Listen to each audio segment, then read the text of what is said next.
क्या आपने कभी सोचा है कि जो खाना हम खाते हैं वो हमारे शरीर में कैसे पचता है? चलिए जानते हैं। खाना खाने का पहला चरण मुंह में शुरू होता है, जहां दांत खाने को चबाकर उसे छोटे टुकड़ों में तोड़ देते हैं। फिर खाना लार के साथ मिलकर थोड़ा सॉफ्ट हो जाता है, जिससे कोर को निगलना आसान हो जाता है। इस लार में एक खास तरह का रसायन होता है जिसे अमाइलेज एंजाइम कहते हैं।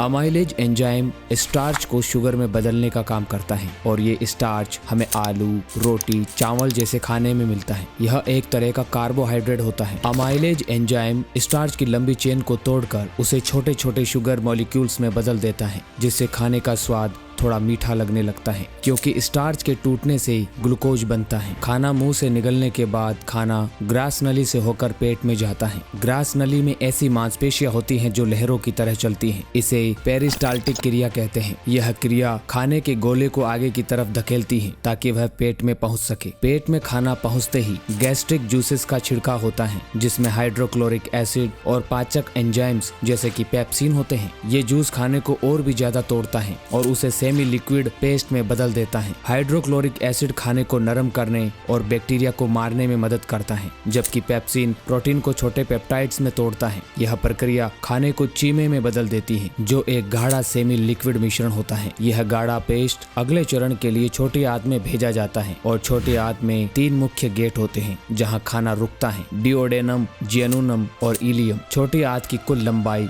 लगभग 20 फीट 6 मीटर होती है। पहला गेट डिओडेनम, यहाँ बाइल रस और पैंक्रियाटिक रस मिलते हैं। बाइल फेट को छोटे ड्रॉपलेट्स में तोड़ता है, जिसे एमल्सिफिकेशन कहते हैं, और पैंक्रियाटिक रस में मौजूद एंजाइम्स कार्बोहाइड्रेट्स, प्रोटीन्स और फैट्स को और अधिक तोड़ते हैं। छोटी आंत के दूसरे और तीसरे गेट जेनुनम और इलियम में यहाँ न्यूट्रिएंट्स का अवशोषण होता है, अब्जॉर्प्शन होता है। खाने के बारीक कणों को खून में मिलाया जाता है और शरीर के विभिन्न हिस्सों में भेजा जाता है। यह प्रक्रिया बहुत जटिल है।